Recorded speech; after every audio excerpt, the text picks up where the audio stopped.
বিচার বিভাগ আর তদন্তকারীদের প্রতি আমার সশ্রদ্ধা প্রণাম।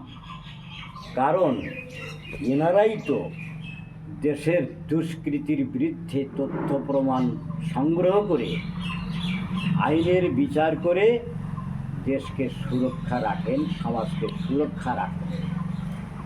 আপনারা ভগবান স্যার, আপনারাই ভগবান। কিন্তু কই আর্যিকার অভয়ের মহাকাণ্ডের সঠিক বিচার হলো কোথায়? ওই দিন হাতোহাত কামরাটিকে ভাঙচুর করা হলো কার নির্দেশে? কেন?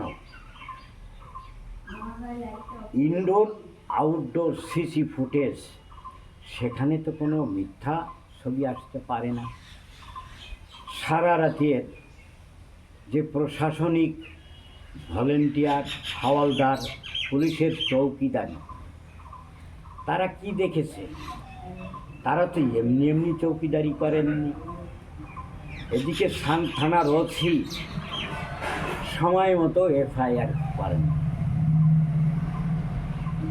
তারপর সন্দীপের বিরুদ্ধে আক্তার আলীর যে বিশেষ বক্তব্য, কত যথেষ্ট প্রমাণ, এতদিক যথেষ্ট প্রমাণ থাকা সত্ত্বেও বিচার বিভাগ হাত ওঠায় বলে দিলেন তথ্য প্রমাণ জোগাড় হয়নি, বিচার করব। অথচ তদন্তকারীদের ওই চোরাগলিতে ঢুকিয়ে দিয়ে বাইপাসের জঙ্গলের রাস্তাটা দেখিয়ে দিলেন।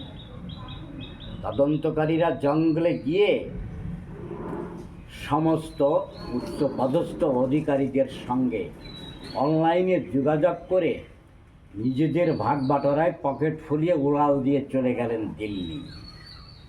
একটা সত্যি কথা বলবো ভাই, দেখুন, একটা বাঁকা চুলকে হয়তো সিধা করা যায়, কিন্তু বিচার বিভাগ আর তদন্তকারীদের কোনো দিন সিধা করা যাবে না।